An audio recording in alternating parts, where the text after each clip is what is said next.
ధన్యతను బట్టి ప్రభు నామానికి మహిమ కలిగిన గాక. ఆమేన్. హల్లెలూయా చెప్దామండి. హల్లెలూయా.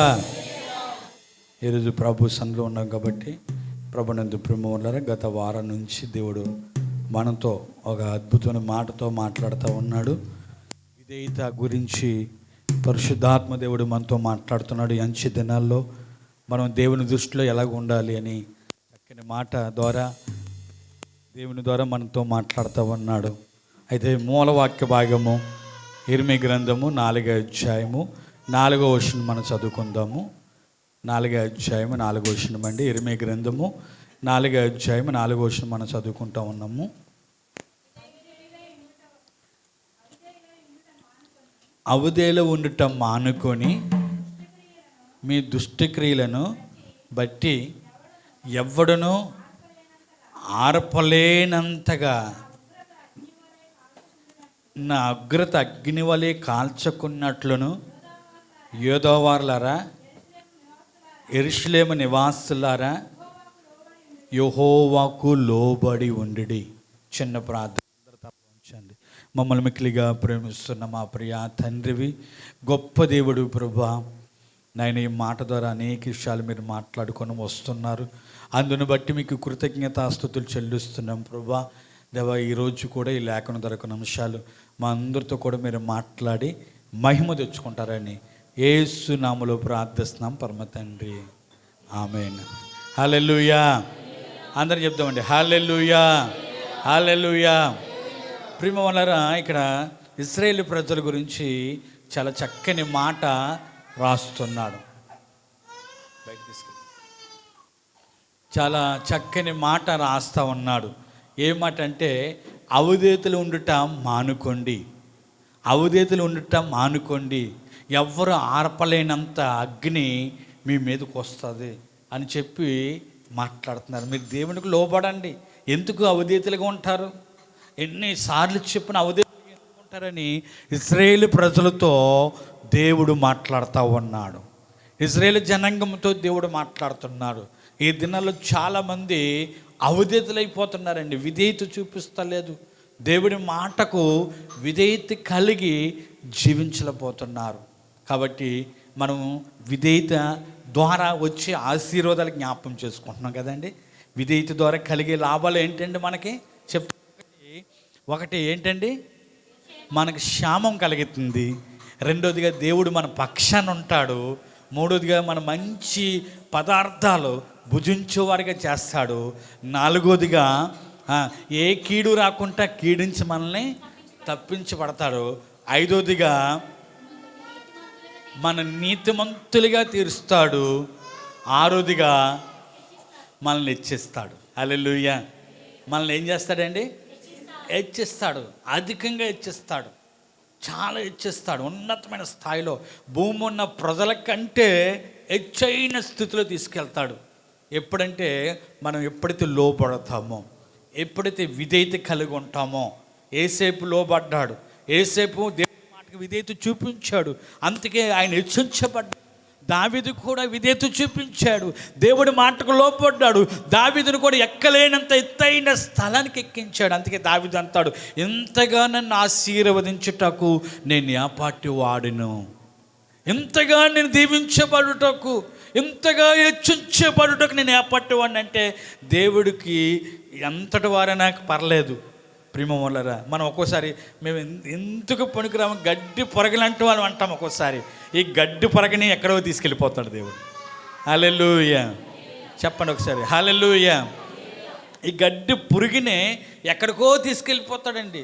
దావీదు కూడా అటువంటి వాడు అలాగన్నాడండి, ఎక్కడ నేను ఎందుకు పనికిరానంటూ వాడిని అయ్యా, ఇంత స్థితికి ఇంతగా హెచ్చించుటకు నేను యాపాటి వాణ్ణి అని చక్కని మాట పలికితాడు. నిజంగా ఆయన మాటకు విధేయత చూపిస్తే, ఆయన మాటకు లోబడితే ప్రేమ వల్లరా ఎక్కడ తీసుకెళ్తాడంటే మీకే తెలీదు. హల్లెలూయా.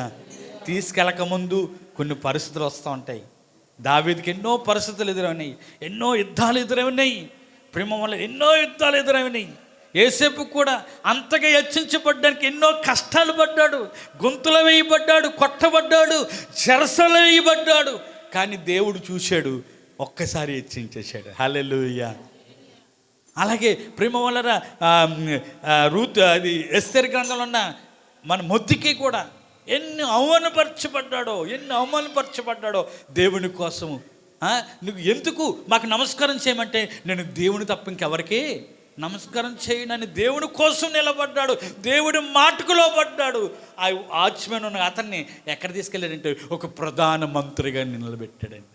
హల్లెలూయా. ఒక ప్రధాన మంత్రిగా దేవుడు హెచ్చిస్తాడండి ప్రేమ వాళ్ళరా.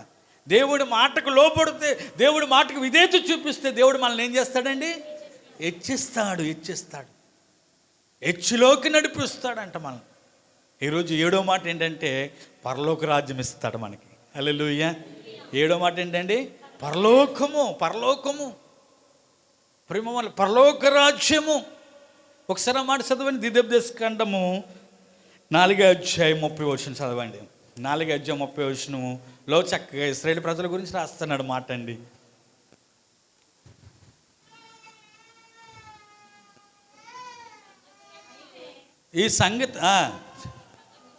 ఈ సంగతులన్నీ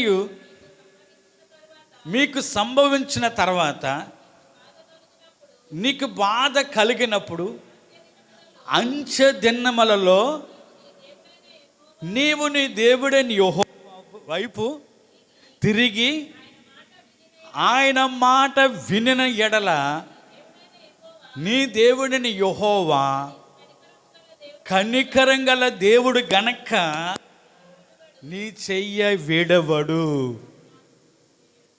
నిన్ను ఏం చేయడండి? నాశనం. ఇంకా కిందకి చదవండి. తాను నీ పితరులతో ప్రమాణము చేసిన నిబంధనను మర్చిపోడు. హల్లెలూయా చెప్పండి. హల్లెలూయా. తాను ఏం ప్రమాణం చేశాడంటే, ఎటువంటి ప్రమాణం చేశాడంటే ప్రేమ వల్ల తన పితరులతో ఏమని ప్రమాణం చేశాడంటే, మీరు ఈ దేశంలో ఉండరు, మీరు పాలు తేనె ప్రవశించే దేశంలో నివసిస్తారు, మీరు పాలు తేనె ప్రవశించే దేశానికి వెళ్తారు, మీరు ఇక్కడ ఉండరు, ఇక్కడ ఉల్లిపాయలు తినరు, ఇక్కడ గడ్డి తినరు, ఇక్కడ వర్రి తినరు. ఏం తినబోతున్నారంటే పాలు తేనె ప్రవశించే దేశానికి వెళ్ళిపోతున్నారు, పంపిస్తాను నేనని పితరులతో కొద్ది వాగ్దానం చేశాడు. ఆ వాగ్దానము నెరవేర్చబడాలంటే రాశాడు, ఈ అంచె దినాలు ఎవరి వైపు చూడాలి? దేవుని వైపు తిరగాలి. హల్లెలూయా. దేవుని వైపు తిరిగి ఆయనకు లోబడిన ఎడల, దేవుడి వైపు తిరిగి ఆయనకి విధేయత చూపించిన ఎడల, దేవుడు ఏమైతే వాగ్దానం చేశాడో ఆ వాగ్దానంలో మనం ప్రవేశపెట్టబడగలుగుతాం. హల్లెలూయా. ప్రియమైన దేవుని బిడ్డలారా, ఇశ్రాయేలు ప్రజలకి అవకాశం లేదు. దేవుడు వాగ్దానాలు చేశాడు, ప్రమాణాలు చేశాడు, కానీ వాళ్ళ అవిధేయత వలన ఆ వాగ్దాన భూమిలోకి అడుగు పెట్టలేకపోయాడు. ఆ వాగ్దాన భూమి గురించి ఒక మాట జ్ఞాపకం చేస్తాను ప్రేమ వాళ్ళరా. ఒక ద్రాక్ష గెల అంటే ఏమని చెప్పండి, ఒక ద్రాక్ష గుత్తే 2 మనుషులు మోసుకొని వచ్చారంటండి. 2 మనుషులు మోసుకొచ్చారు. చెప్పండి మరి ఎలాగుంటుంది చెప్పండి ఆ దేశం? పాలు తేనెలు ప్రవశిస్తూనే ఉంటాయంట. పాలు తేనెలు ఏం చేస్తాయండి? ప్రవశిస్తూనే ఉంటాయి. అంటే పాలుకి ఎంత ఆశీర్వాదం, తేనెకి ఎంత రుచికరమైందో చూడండి ప్రేమ. అటువంటి దేశం గురించి దేవుడు వాగ్దానం చేశాడు. ఎవరు అడిగి పెట్టలేకపోయారు. కానీ ఎందుకు అడిగి పెట్టలేకపోయారంటే ఎబ్రీ పత్రిక రండి, ఎబ్రీ పత్రిక 4:11 రాశాడండి. 4 ఎబ్రీ పత్రిక 11:4 అండి. కాబట్టి అవిధేయత వలన వారు అనగా ఇశ్రాయేలు పడిపోయినట్లుగా మనలో ఎవ్వడును పడిపోకుండా ఆ విశ్రాంతిలోనికి ప్రవేశించుదాము. హల్లెలూయా. ప్రవేశించుటకు జాగ్రత్త పడుదాము. హల్లెలూయా. చెప్పండి ఒకసారి హల్లెలూయా. ఇశ్రాయేలు ప్రజల ప్రియమైన దేవుని బిడ్డలారా, ఇశ్రాయేలు జనాంగము అవిధేయత వలన విశ్రాంతిలోకి ప్రవేశించలేకపోయారు. అవిధేయత వలన పాలు తేనె ప్రవేశించే దేశంలోకి అడుగు పెట్టలేకపోయారు. వాళ్ళ అవిధేయతే పరలోకానికి తీసుకెళ్ళకపోయిందండి. ఈరోజు ప్రేమ ఆ పరలోకంలో అడుగు పెట్టాలంటే, ఆ పరలోక భాగ్యం నీకు కావాలంటే, ఈ లోకంలో నీకు ఎలాగ ఉండాలంటే విధేయతలు కలిగి ఉండి దేవుని వైపు చూస్తూ ఉండాలి. హల్లెలూయా. ఎవరి వైపు చూడాలండి? ఈ అంచె దినాలు ఎవరి వైపు చూడాలంటే ఆయన వైపు చూడాలి. ఆయన వైపు తిరగాలి. ఈ రోజులో చాలామంది ఎవరి వైపు చూస్తున్నారు తెలుసా? ఎక్కడెక్కడో చూస్తున్నారు, ఎవరి వైపు చూస్తున్నారు. ప్రేమ వాళ్ళరా, దేవుని వైపు చూసేవారు కనపడతలేదు. దేవుని వైపు చూస్తేనే పరలోక రాజ్యం. మనం అనుకుంటాము ఈ రాజ్యమే శాశ్వతం అనుకుంటాము. ఈ రాజ్యమే శాశ్వతం కాదు. ఇది ఈ లోకము శాశ్వతం కాదు. ఇంకా ప్రసంగిగా అంటాడు, ఈ భూమి మీద జరిగేది, సూర్యునికి జరిగేది ప్రతిదీ వ్యర్థం అంటాడండి. మనుషుల చేత నిర్మించబడేది ప్రతిదీ వ్యర్థమని చెప్తున్నాడు. ఈ వ్యర్థమైన దానిని మనం ప్రేమిస్తున్నాం. ఈ అర్థమే మన శాశ్వతం అనుకుంటున్నాం. ప్రేమ వాళ్ళరా, ఇది కొంతకాలం మనం వచ్చాం. మన కొరకు ఒకటి ఉన్నది, పునాది పట్టణము. హల్లెలూయా. అది మనుషుల చేతి పని చేత కాదు. ఎవరి చేత కట్టబడ్డది? దేవుని చేత కట్టబడుతూ ఉన్నది. మీరు 2 కొరింథీ పత్రిక 5వ అధ్యాయం చదువుకున్నట్లయితే భూమి మీద ఉన్న గుడారం శిథిలమైపోతుందని చెప్పి అక్కడ రాస్తున్న మాట ఏంటంటే, భూమి మీద గుడారం అంటే ఈ గుడారం ఏమైపోతుంది? శిథిలమైపోతుంది. అయితే ఒక గుడారం కట్టబడతా ఉన్నది. అది ఎవరి చేత కట్టబడుతూ ఉన్నది అంటే దేవుని చేత కట్టబడుతూ ఉన్నది. హల్లెలూయా. దేవుని చేత కట్టబడుతూ ఉన్నది. ఆ దేవుని వైపు చూస్తేనే ఆ పట్టణంలో మనం అడుగు పెట్టగలుగుతాము. ఆ పట్టణంలో అడుగు పెట్టగలుగుతాము. దేవుని వైపు చూడకుండా. ఒక మాట చదువుతాము, ఓ మాట చదవద్దు అండి, నేను చెప్తాను, జ్ఞాపం చేస్తాను. ఓ మాట అండి, దొంగ. ప్రేమ వాళ్ళరా, దొంగ కదండి. ఒక దొంగ అయితే అవమానపరచు, నువ్వు దేవుడు అయితే దేవుడు కదా, నువ్వు రక్షించుకో, నువ్వు రక్షించుకొని మమ్మల్ని కూడా రక్షించని ఒక దొంగ అన్నాడు. ఇంకో దొంగ ఏమన్నాడంటే, ప్రేమ దేని బిళ్ళారా, ఆయన దేవుని వైపు అక్కడ రాశాడండి. ఎవరి వైపు చూశాడండి? సిలువలో ఉన్న యేసు వైపు చూసి, అయ్యా నీ రాజ్యములకు వచ్చినప్పుడు నన్ను జ్ఞాపకం చేసుకో ప్రభు అన్నాడు. ఆయనకు రక్షణ లేదు. వెంటనే దేవుని వైపు చూశాడండి. అంత్యకాలంలో అయినా మరణకాలంలో దేవుని వైపు చూస్తే దేవుడు ఏమన్నాడు తెలుసా? కనికరం గల దేవుడు కాబట్టి నువ్వు నాతో కూడా పరదేశంలో ఉంటావు అన్నది. హల్లెలూయా. నువ్వు నాతో కూడా ఎక్కడుంటావు? పరదేశంలో ఉంటావు. వెంటనే దేవుడి వైపు చూస్తే ఈ అంత్యకాలంలో కూడా ప్రేమ వాళ్ళరా మనం ఉన్నాము, అంత్యకాలంలో ఉన్నాము. మనం అనుకుంటున్నాము మన ప్రాంతం బాగానే ఉన్నది అనుకుంటున్నాము. కొన్ని న్యూస్ చూస్తుంటే రాజ్యం మీద రాజ్యం లేస్తూ ఉన్నది. ప్రేమ వాళ్ళరా, ఉక్రెయిన్కి రష్యానికి ఇంకా పడుతూ ఉన్నది, యుద్ధం జరుగుతూ ఉన్నది. యెరూషలేముకి ఇంకో దేశానికి యుద్ధం జరుగుతూ ఉన్నది. భూకంపాలు జరుగుతూ ఉన్నాయి. అక్కడక్కడ అగ్ని మంట. ప్రేమ మొన్న రీసెంట్గానే దుబాయ్లోనే అనుకుంటాను కదండి, అగ్ని ప్రమాదంలో మన ఇండియా వాళ్ళు 40 మందో 46 మందో ఎంతమంది చనిపోయారండి. ప్రేమ మామూలు కాదండి. ప్రేమ దేని పిల్లలు ఎక్కడెక్కడ జరుగుతాయి, అక్కడెక్కడ జరుగుతూనే ఉన్నాయి. అంటే జరుగుతూనే అంటే అంత్యకాలంలో రాకడి దినాల్లో ఉన్నాము. మనందరం కూడా ఎవరి వైపు చూడాలంటే ఆయన వైపు చూసి ఆయన మాటకు లోబడాలి. హల్లెలూయా. ఆయన వైపు చూసి ఆయన మాటకు ఏం చేయాలండి? లోబడాలి.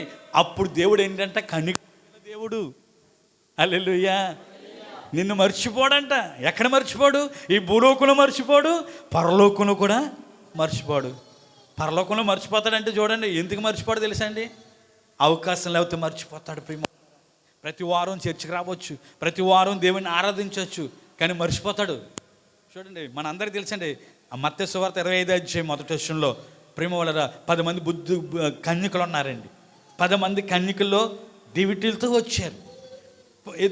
5 మంది డివిటీలు ఆరిపోయి, 5 మంది డివిటీల్లో నూనె ఉన్నది. ప్రేమ వాళ్ళరా, కొంచెం ఆలస్యం చేశాడంట దేవుడు. ఏం చేశాడంట? కొంచెం ఆలస్యం చేశాడంట. ఆలస్యం చేస్తే మిగతా వాళ్ళు 5గురి ఆరిపోయాయని, అయ్యమ్మా కొద్ది నూనె ఇమ్మంటే మీకు మాకు సరిపోదమ్మా, మీరు వెళ్ళి తెచ్చుకొని ఊర్లోకి వెళ్ళి తెచ్చుకున్న వాళ్ళకి వీళ్ళు వెళ్ళి ఊర్లోకి వెళ్ళి ఈలోకి యేసుప్రభు వచ్చేసారంట. దేవుడు కుమారుడు వచ్చేసి తలుపులు తెరిచి ఎవరైతే సిద్ధంగా ఉన్నారో వాళ్ళని తీసుకెళ్ళిపోయారు. వీళ్ళు పరిగెత్తుకుంటే రావద్దు, తలుపులు మూయబడ్డాయి. తలుపులు కొడుతున్నారు, అయ్యా మేము వచ్చామయ్యా, అయ్యా మేము వచ్చామయ్యా అంటే మీరెవరు నాకు? హల్లెలూయా. నిన్ను జ్ఞాపం పెట్టుకోవాలంటే హల్లెలూయా ఇప్పుడు నుంచి ఆయన వైపు చూస్తూ ఉండాలి. మనం ద్వితీయోపదేశ కాండం చదివాం కదండి. ఆయన ఏమంటున్నాడు? అంత్యకాలంలో దేవుని వైపు చూస్తూ ఉండాలంటే అండి, దేవుని వైపు చూస్తే ఆయన కనికరంగల దేవుడు నిన్నెన్నడూ మర్చిపోడు అంటున్నాడండి. హల్లెలూయా. అంటే ఎన్నడూ మర్చిపోడంటే భూలోకంలో ఉన్నప్పుడు మర్చిపోడు, పరలోకంలో కూడా నిన్ను మర్చిపోడు. పరలోకం. ఈ రోజుల్లో చాలామంది ఎటెటో చూస్తున్నారు, ఎవరి దిక్కో చూస్తున్నారు. మన ఉదాహరణలోకి వెళ్తే దావీదు కూడా అంటాను, నేను కొండల తట్టు కళ్ళు ఎత్తుచున్నాను కానీ నాకు ఎక్కడి నుంచి సహాయం వస్తా. ఆయన అంటున్నాడు, భూమి ఆకాశం పూజించిన యెహోవావలన సహాయము కలుగును. హల్లెలూయా. ఆయన వలన నాకు సహాయం కలుగుతుంది. ఆయన వలనే. నిజంగా ప్రేమ దేని బిడ్డలారా, మనం అనుకుంటాం ప్రేమ వల్ల వాళ్ళ దగ్గరికి వెళ్తే వీళ్ళ దగ్గరికి వెళ్తే మనకి సహాయం అనుకుంటాము. ఎవరి దిక్కు చూడకు. ఎన్ని పరిస్థితులు ఉన్నా, ఎంత కష్టం ఉన్నా, ఎంత బాధ వచ్చినా దేవుని వైపు చూడంతే. హల్లెలూయా. నీ పరిస్థితికి పరిష్కారం ఆయనే, నీ కష్టానికి పరిష్కారం ఆయనే. ప్రియమైన దేనిపడారా, ఆయన వైపు చూడాలి మనం. చూడండి, ఇశ్రాయేలు ప్రజలు ఆయన వైపు చూడలేకపోయారండి. ఇశ్రాయేలు జనాంగం ఆయన వైపు చూడలేదు, మనుషుల వైపు చూశారు. మళ్ళీ ఐగుప్తు వైపు చూశారు. అయ్యో, మేము ఐగుప్తులో ఉంటే ఆ యొక్క ఎర్రగడ్డలు, ఉల్లిపాయలు, కూరగాయలు అన్నీ తిందాం కదా. ఏం తింటారంట? ఉల్లిపాయలు, కీరదోసలు ఇవన్నీ తిందాం కదా అంటున్నారండి. వెనక వైపు చూస్తున్నారు కానీ ముందుకు చూస్తలేదు, దేవుడి వైపు చూస్తలేదు. అయ్యో, దేవుడు మా జీవితంలో ఇంత అద్భుతమైన చేశాడు, ఇంత గొప్ప కార్యాలు చేశారు. నిజంగా వాళ్ళ జీవితంలో చేసిన కార్యాలు ఒక ఆమె అన్నదంట అండి, ఆమె గుండెకి కరిగిపోయిందంట. ఏమిటండి? ఇశ్రాయేలు పట్ల చేసిన కార్యాలు ఆమె గుండెకి ఏమైపోయిందంట అండి? కరిగిపోయిందంట.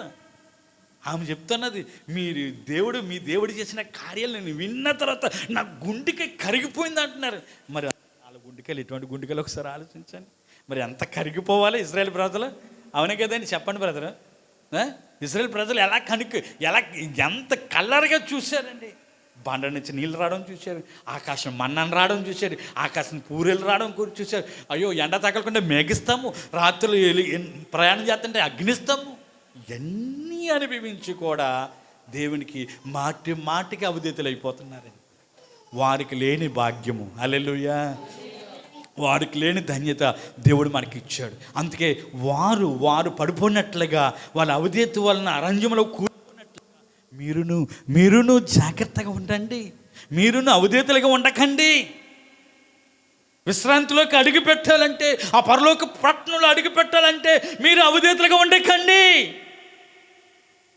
అంటే విధేయులు అవ్వండి అని అర్థం అనమాట. హల్లెలూయా.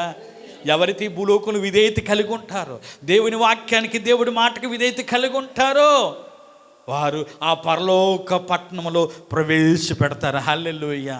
ఎప్పుడు కూడా వారి కొరకు ద్వారాలు తెరవబడుతూనే ఉంటాయి. ఎప్పుడు కూడా ప్రియమైన ఆ పరలోక పట్టణము ద్వారం తెరవబడుతూనే ఉంటుంది. కాబట్టి ఈ దినాల్లో ప్రియమైన మనము ఎలాగుంటాము? దేవుడి మాట ఎలాగైనా తెలుసా అండి? దేవుడి మాట ఎలాగైనా తెలుసా? మనందరూ తెలుసండి. యోహాను సువార్త 2వ అధ్యాయం 8వ వచనం మీరు చదువుకున్నట్లయితే అక్కడ పరిసరలను చూసి ఒకటే మాట చెప్తున్నాడండి. నీళ్లు ముంచి ఇందు ప్రధానికి ఇమ్మంటున్నాడు. నీళ్ళు నింపమన్నాడు దేవుడు. చెప్పండి, ఏమని నింపమన్నాడండి? నీళ్ళు నింపమన్నాడు, నింపారు. అమ్మయ్య అనుకోవచ్చు. ఇప్పుడు ఏమంటున్నాడు? ముంచి ఇందు ప్రధానికి ఇవ్వమంటున్నాడండి. వాళ్ళు మరో మాట మాట్లాడలేదండి. నింపమంటే నింపాం కదయ్యా, మళ్ళీ ఇమ్మంటాం ఏంటి అయ్యా, నీళ్ళే కదా ఏంటి నీళ్ళు ఇమ్మంటే నీళ్ళెత్తే మమ్మల్ని ఏమని అంటారు కదా అని ఇంకా మరో మాట మాట్లాడారండి. ఎంత విధేయత చూపించారు చూడండి. రంగు రుచి లేని నీళ్ళని దేవుడు ఒక రుచికరంగా మార్చేశాడు. హల్లెలూయా. వాళ్ళ విధేయతకండి. అక్కడ దేవుడు చేసింది ప్రార్థన కూడా చేయలేదు. మీకు అర్థమైందండి? దేవుడు రొట్టెలు పెట్టుకొని ప్రార్థన చేశాడు దేవుడు. 5,000 మంది ఉండి 5,000 మంది పురుషులు తిన్నారని రాయబడ్డ దగ్గర రొట్టెలు చేపలు పట్టుకొని ప్రార్థన చేశాడు కానీ కదండి, నీళ్ళ దగ్గరకు వచ్చి ప్రార్థన చేశాడండి. పని చేశాడా? చేయలే. నీళ్ళ దగ్గర ఆయన అన్నాడు ద్రాక్షరసం అయిపోయింది అన్నారు. అయిపోయింది అంటున్నారు. మరి ద్రాక్షరసం చేయాలంటే ఇక్కడ కుదరదు. మరి ఇక్కడ డ్రింక్స్ ఇస్తారు పెళ్ళిళ్ళకి. డ్రింక్స్ అయిపోయిందానికి ఇక్కడ షాప్ లేకపోతే ఇంకో షాప్కి వెళ్తారు, అక్కడ షాప్ లేకపోతే ఇంకో షాప్కి వెళ్తారు కదండి. ఎక్కడ పడితే అక్కడికి దొరుకుతాయి డ్రింక్స్. కాబట్టి ద్రాక్షరసం అయితే 3-4 రోజులు తయారు చేయాలి. తయారు చేసింది అయిపోయింది, ఇంకెక్కడ దొరుకుతుంది? ఎవరింట్లోనే దొరుకుతుందా? పెళ్ళికో చాలామందిని పిలిచేసారు. ఏం చేయాలి అర్థం కాని పరిస్థితిలో ఉన్నప్పుడు ప్రియమోలరా, దేవుడు అక్కడ ఉన్నాడు కాబట్టి, హల్లెలూయా, సృష్టికర్త అక్కడ ఉన్నాడు కాబట్టి ఆయన తెలిసింది. ఆయన ఒకటే అన్నాడు, ఈ బాణల్ని నీళ్ళతో నింపని అన్నారు. హల్లెలూయా. నీళ్ళతో నింపనంటే వాళ్ళు అంచుల వరకు నింపారంట. బాణలు ఎలా నింపారంట అండి? అంచుల వరకు నింపారంట. ఇంకేమన్నాడు తీసుకెళ్ళి ఇంటి ప్రధానికి ఏమన్నారంట. అంతే. ఏంటి ప్రభా మీకు ఏమన్నా మతి ఉన్నదా, తెలివి ఉన్నదా, బుద్ధి ఉన్నదా? ఏది ప్రార్థన కూడా చేయలేదు, ఏం చేయలేదు, నింపమన్నా నింపాము, తీసుకెళ్ళమన్నా తీసుకెళ్ళావు. తీసుకెళ్ళగానే ఏమైపోయిందండి? అది ద్రాక్షారసం. హల్లెలూయా. వారు చేసిన దానికంటే, వాళ్ళు చేసిన ద్రాక్షారసం కంటే వాళ్ళు అంటున్నారు, ఇప్పటి వరకు జబ్బు ద్రాక్షారసం పోసారు, ఇంత మంచి ద్రాక్షారసం ఎక్కడ ఉంచుకున్నారు ఇక మీరు? విధేయత ఉంటే ఎంత ఆశీర్వాదం తెలుసండి. హల్లెలూయా. చెప్పండి ఒకసారి హల్లెలూయా. ప్రేమ వాళ్ళరా, మనం విధేయత కలిగి ఉండాలి. ఈ అంచె దినాల్లో విధేయత కలిగి ఉండి దేవుని వైపు చూస్తూ ఉండాలి. ఆయన మాటకు విధేయత చూపించి దేవుని వైపు చూస్తూ ఉండాలి. అందుకే దేవుడు కూడా ఒకటి మాట అన్నాడు. ఏమంటున్నాడంటే యెషయా గ్రంథంలో, బూదిగంత నివాసులారా నా వైపు చూడండి, నా వైపు చూడండి. అంటే ప్రభా నువ్వు ఇప్పుడు నీ వైపు కాదయ్యా, మీ వైపు చూస్తాం, ఈ వైపు చూస్తాం అని అటువైపు చూస్తున్నారండి. ఎవరిష్టానుసారంగా వాళ్ళే చూసుకుంటున్నారు. ప్రేమ వలరా, మనం అంత్యకాలం ఉన్నామని మర్చిపోకండి, దుర్దినంలో ఉన్నామని మర్చిపోకండి. దేవుడు రాకడ దినాల్లో ఎందుకు ఈ ప్రకటన చేస్తున్నా అంటే, దేవుడు త్వరగా రాబోతా ఉన్నాడు. హల్లెలూయా. దేవుడు త్వరగా రాబోతా ఉన్నాడు. ఎప్పుడు వస్తాడో, ఏ క్షణంలో వస్తాడో ఎవరికి తెలీదు. ఎవరికైనా తెలుసండి? ప్రభువే చెప్పారు, దొంగ వాళ్ళే వస్తానన్నాడు. దొంగ వాళ్ళే వస్తానన్నాడు.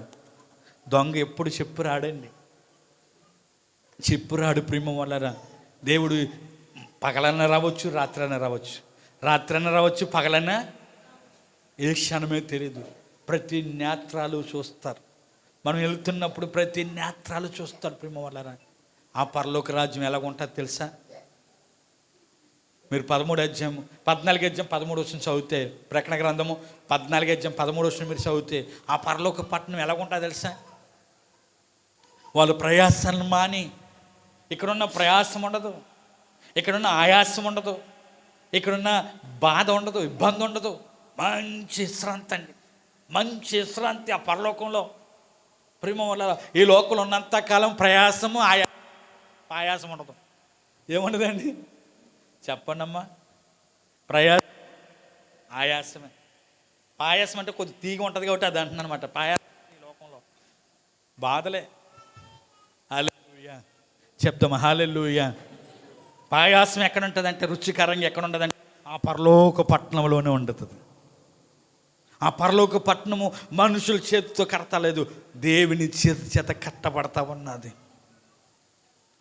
పరలోక పట్టణం వెళ్ళడం గొప్ప కాదండి, పరలోక పట్టణం వెళ్ళడమే గొప్ప కాదు. పరలోక పట్టణంలో నూతన యెరూషలేము ఉన్నది, దాంట్లోకి వెళ్ళడం. దాంట్లోకి ఎవరు వెళ్తారంటే, ఎవరైతే పెండ్లు కుమార్తెగా సిద్ధపడతారో, పెండ్లు కుమార్తెగా సిద్ధపడతారో. హల్లెలూయా. పరలోకం అందరూ వెళ్తారు. అందరంటే ఎవరైతే మారు మనసు పొంది రక్షణ పొందుతారో వాళ్ళకి పరలోక భాగ్యం దొరుకుతుంది. కానీ పరలోకం ఉన్న నూతన యెరూషలేములోకి, నూతన ఎవరు ప్రవేశపెడతారంటే, ఎస్తేరు ఏగేకు లోబడినట్లుగా ఈ లోకంలో పరిశుద్ధాత్మకి ఎవరైతే లోబడతారో, హల్లెలూయా, పరిశుద్ధాత్మ ఎవరైతే చేస్తారో, వాక్యం చేస్తారో, వాక్యానికి ఎవరైతే లోబడతారో వారే పెండ్లు కుమార్తెగా సిద్ధపడతారు. వారే పెండ్లు కుమార్తెగా సిద్ధపడతారు. వారే నూతన యెరూషలేములో ఉంటారు. మిగతా వాళ్ళందరూ ఎక్కడ ఉంటారంటే పరలోకంలో ఉంటారు. కానీ ఆ పరలోకం వల్ల అది చూసి ఆనందిస్తారు, కానీ ఆ సంతోషం వాళ్ళకు ఉండదు. ఆ ఆనందం దానిలో వెళ్ళిపోయి దాంట్లో అనుభవించింది వేరేగా ఉంటుంది. ఎస్తేరు కూడా ఎవరికి లోపడ్డది చెప్పండి? ఎవరికి లోపడ్డదండి? ఆమె మహారాణి అవడానికి కారణం ఎవరికి లోపడ్డదంటే, ఏగేకు లోపడ్డ. ఏగే నువ్వు ఏం చెప్తావు అది నేను చేస్తాను, నువ్వు ఏం చెప్తావు ఆ మాటకి విధేయత చూపిస్తాను. ఏగే అనగా పరిశుద్ధాత్ముడు. హల్లెలూయా. ఏగేకి అప్పచెప్పేసుకున్నది. నన్ను ఎలా నడిపిస్తావో నడిపించు, ఎలా రుద్దుతావో రుద్దు, ఎలా మొత్తుతావో మొత్తు. మనం కూడా దేవునికి అప్పచెప్పేసుకోవాలి. మనం కూడా పరిశుద్ధాత్మకి అప్పచెప్పేసుకోవాలి. ప్రభువా నన్ను ఎలా నడిపిస్తావో నడిపించు, నన్ను ఎలా ఉంచుతావో ఉంచు అని ఎప్పుడైతే మనం పరిశుద్ధాత్మకి అప్పచెప్పేసుకుంటామో ప్రేమ వల్లరా, ఏదైతే దేవునికి వ్యతిరేకం ఉన్నదో అన్నీ చెక్కితా ఉంటాడు. హల్లెలూయా. మనం అప్పుడప్పుడు పాడుతుంటాం, శిల్పి చేతిలో శీలాలుంటే నేను అనుక్షణము నన్ను చెక్కుము, శిల్పి చేతిలో శీలాలుండేను, అనుక్షణము నన్ను చెక్కుము. పాట పాడతామండి. చెక్కేటప్పుడు ఉంటుంది బాధ, చెక్కేటప్పుడు మాట్లాడకూడదు. హల్లెలూయా. ప్రభా ఇంకెక్కడ ఒక్కరిగా ఉన్నదో చెక్కండి అయ్యా, ఇంకెక్కడ తిన్నగా ఉన్నదో చెక్కండి ప్రభా. చెక్కమనాలి దేవుణ్ణి. బాధలు వస్తూ ఉంటాయి, శోధింపబడుతున్నప్పుడే అది సువర్ణ మార్చబడతా ఉంటుంది. హల్లెలూయా. ఈ శోధనల్ని మనం చెక్కడము. బైబిల్లో చాలామంది శోధింపబడ్డారు, చాలామంది చెక్కబడ్డారు.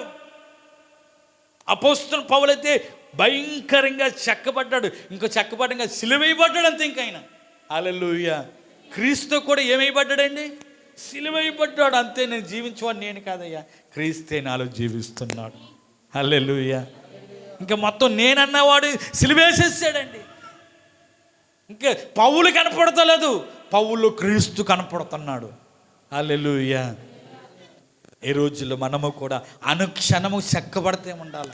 ఆయన వైపు చూస్తూ ప్రభా నీకు అప్పచెప్పుకుంటున్నాం, ప్రభా నీకు అప్పచెప్పుకుంటున్నాము నాయన, నీ చేతులకు అప్పచెప్పుకుంటాము. నన్ను ఎలా చెక్కాలనుకున్న చెక్కి నాయన, నన్ను నీకు ఇష్టమైన రూపములో నన్ను మార్చు, నన్ను మలుసుకో ప్రభా అని అడిగితే దేవుడు కంపల్సరిగా మనం మార్చుకుంటాడు. హల్లెలూయా.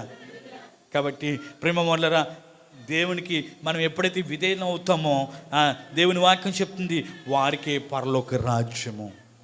వారికే ఏ రాజ్యం అండి? పరలోక రాజ్యము. దీని మించిన భాగ్యము లేదు. ప్రభా నీ మాటకి మేము విధేయత అవుతామయ్యా. ఈ లోకంలో చూస్తే అన్నీ దేవుడి మాట వింటున్నాయి. ఆకాశము దేవుడు మాట వింటుంది, భూమి దేవుడు మాట వింటుంది, చెట్లు దేవుడు మాట వింటుంది, నీరు దేవుడు మాట వింటుంది, చేప దేవుడు మాట వింటుంది, కాకి దేవుడు మాట వింటుంది. కానీ మనుషుని మాత్రము, మనుషుణ్ణి దేవుని స్వరూపంలో చేసుకున్నాడు దేవుడు. దేవుడి కంటే మీరు కీర్తన భాగం 8వ చదువుకుంటే మనుషుని కంటే కొంచెం తక్కువగా చేసుకున్నాడంట. దేవుడి కంటే కొంచెం తక్కువగా మనుషుని చేశాడంటే, కొంచెం తక్కువ చేసినట్టుగా ఇప్పుడు మనుషులు అందరూ ఏమంటున్నారు తెలుసా? నేనే దేవుణ్ణి అంటున్నారు. నేనే దేవుణ్ణి అని చెప్పుకుంటున్నారండి. కొంచెం తక్కువ చేశారు, దేవుడిలా చేశాడు అనుకోండి, ఇంకా అందరూ ఏమంటారు చెప్పనమ్మా? నేనే దేవుణ్ణి అంటారు. హల్లెలూయా. కొంచెం తక్కువగా చేశాడు దేవుడు. కాబట్టి ప్రేమ వాళ్ళరా, దేవుడు మనకి ఇచ్చిన మంచి అవకాశంలో ఆయన వైపు చూసి ఆయనకు లోపడదాం. హల్లెలూయా. ఆయన వైపు చూసి ఆయనకు లోపడితే నిన్ను అన్నాడు, ఇక్కడ మర్చిపోడు, పరలోకంలో కూడా నువ్వు ఎవరో నాకు తెలియదు అన్నాడు. నువ్వు ఎవరో నాకు తెలియదు, లేదంటే నువ్వు ఎవరో నాకు తెలియదయ్యా, నువ్వు వచ్చావా దేవుని సన్నిధికి, నేను సన్నిధికి వచ్చానయ్యా అన్న, నువ్వెవరో నాకు తెలియదు అన్న. హల్లెలూయా. మీరు మత్తయి సువార్త 7వ అధ్యాయం మీరు చదువుకున్నట్లయితే ప్రేమ అక్కడ రాసిన మాట తెలుసా అండి? ఒక మాట అంటాడండి, అయ్యా మీ నామలో మేము దెయ్యాలు ఎలగొట్టాము, మీ నామలో మేము స్వస్థలు చేసాం, ఇంత పరిచర్య చేసామంటే నువ్వెవరో నాకు తెలియదు అన్నాడు దేవుడు. నువ్వెవరివో నాకు తెలీదు అంటే, తెలియదంటే ఈయన వీటి వైపు చూసుకున్నాడు కానీ దేవుని వైపు చూడలేదు, వీటి వైపు వీటికే లోబడ్డాడు కానీ దేవునికి లోబడలేదు, దేవుడి మాటకు లోబడలేదు. ప్రేమ వాళ్ళారా, ఈ రోజుల్లో మన ముగింపులోకి వస్తున్నాం. దేవునికి లోపడదాం, దేవునికి చూపిద్దాం. ప్రేమ వాళ్ళారా, వాక్యానికి విధేయత చూపిద్దాం. యేసు ప్రభువు కూడా ఒక్క మాట అన్నాడు, తీయొద్దుగా నేను చెప్పేస్తాను. ఒక మాట అన్నాడండి యేసు ప్రభువారు. ఏమన్నాడు తెలుసా అండి? ఒక పరిగెత్తుకుంటూ వచ్చి, యేసయ్యా నువ్వు ఎంత దండువయ్యా, నిన్ను కన్నా ఎంత దండురాలయ్యా అంటదండి. ఆయన నా కన్నా తల్లి కాదు, వాక్యం విని దాని ప్రకారంగా నడుచుకున్న వారు మరి ఎంత ధన్యులు. హల్లెలూయా. వాక్యం విని చెప్పండి, దాని ప్రకారంగా ఎవరైతే నడుచుకుంటారో వారు మరి ఎంత ధన్యులు అన్నాడు. నిజంగా ఎవరు ఫలిస్తారంటే దేవుడు చెప్పాడు, రాతి నేల, త్రోవ పక్కన ముండ్ల పొద, మంచి నేల అన్నారు. మంచి నేల ఎవరంటే విని దాని ప్రకారంగా జీవిస్తున్నవరే మంచి నేల. హల్లెలూయా. మరి వింటున్నాము, మరి దాని ప్రకారంగా జీవిస్తున్నామా? ఒక తీర్మానం చేసుకున్నాం, ప్రభా నీ మాటకి, ప్రతి మాటకి మేము లోబడతాం. నీ వాక్యం ఏం సెలవిస్తుందో ఆ వాక్యానికి మేము లోబడతాం. మమ్మల్ని సిద్ధపరచు ప్రభా అని ప్రభుని అడుగుదాము. దేవుడి మాటలు దీవించి ఆశీర్వదించును గాక. ఆమేన్. అందరు కూడా కళ్ళు మూసుకొని ప్రార్థన చేసుకుందాం. అందరూ కూడా కళ్ళు మూసుకొని, ప్రియమైన దేవుని బిడ్డలారా, ప్రభు సన్నిధిలో ఉన్నాము. ఒక్క నిమిషము కళ్ళు మూసుకొని ఒక్క నిమిషం ప్రార్థన చేయండి. ఒక్క నిమిషం ప్రార్థన చేయండి. ఎందుకంటే ఈరోజు ఆయన మాటకి విధేయత ఇస్తే, విధేయత వల్ల కలిగే ఆశీర్వాదము ఏంటంటే పరలోక భాగ్యం దొరుకుతుంది. విధేయత ద్వారా నీకు పరలోక రాజ్యం దొరుకుతుంది. అది మనుషుల చేత కాదు కట్టబడ్డది, దేవుని చేత కట్టబడతామన్నది, దేవుని చేత నిర్మించబడతామన్నది. మనుషుల చేతి పని కాదు, మనుషుల చేతి చేసింది శిథిలమైపోతుంది. మనుషుల్ని శిథిలమైపోతుంది. ఈరోజు దేవుని వాక్యానికి లోబడుతున్నావా? దేవుని వాక్యానికి లోబడుతున్నావా? దేవుని వాక్యానికి విధేయత చూపిస్తున్నావా? వింటున్నావు, కానీ వింటున్నావు దేవుని మాట, కానీ దాని ప్రకారంగా జీవిస్తున్నావా లేదా? నిన్ను నీవే పరీక్షించుకో. ఒక్కసారి నోరు తెరిచి, ప్రభా నీ మాటకు లోబడతామయ్యా, నీ మాటకు విధేయత చూపిస్తామయ్యా, నన్ను జ్ఞాపం చేసుకో ప్రభా, నన్ను జ్ఞాపం చేసుకో అయ్యా, నన్ను జ్ఞాపం చేసుకో ప్రభు అని అడగండి. ఒక్కసారి అండి, దేవుని చేతులకి అప్పచెప్పేసుకుందాం. ఒక్కసారి దేవునికి అప్పచెప్పేసుకుందామండి.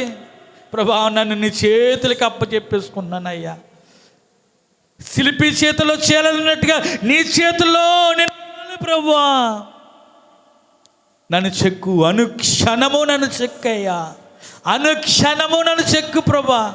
ఎవరు నోరు తెరిచి అడిగితలేదు ప్రేమ వాళ్ళు, ఒక్కసారి నోరు తెరిచి అడగండి. ప్రభా నీకు మాటకులో నేను విధేయత చూపిస్తాము, నన్ను జ్ఞాపం చేసుకో, నన్ను జ్ఞాపం చేసుకో, నా కుటుంబాన్ని జ్ఞాపం చేసుకో, నన్ను మర్చిపోకయ్యా, నీ వైపు చూస్తాం ప్రభా, నేను నా ఇంటి వారు నీ వైపు చూస్తాం ప్రభా, నన్ను మర్చిపోకని ఒక్కసారి ప్రభుని వేడుకో.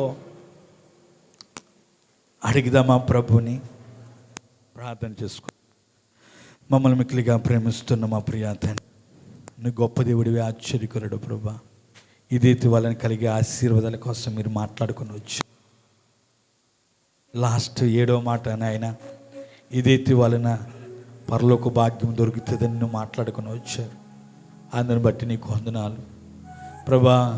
ఇశ్రాయేలు ప్రజలు అవధేతు వలన ఇశ్రాంతులకు ప్రవేశపెట్టలేకపోయారు నాయన. మేము అవధేతులు ఉండటం ఆనుకొని ప్రతి మాటకు విధేయత చూపించేవారిగా, నీ వాక్యానికి విధేయత చూపించేవారిగా ప్రభా మేము ఉండుటకు మా అందరినీ సంఘ కూడా మీరు సిద్ధపరిచి మహిమ తెచ్చుకుంటారని విన్న వాక్యం ప్రతి ఒక్క హృదయంలో నీరుకట్టి ఫలింపచేయండి. వాక్యానుసారంగా మేము జీవించుటకు మా అందరినీ మీరు సిద్ధపరుస్తారని యేసు నామములో ప్రార్థిస్తున్నాం పరమ తండ్రి. ఆమేన్.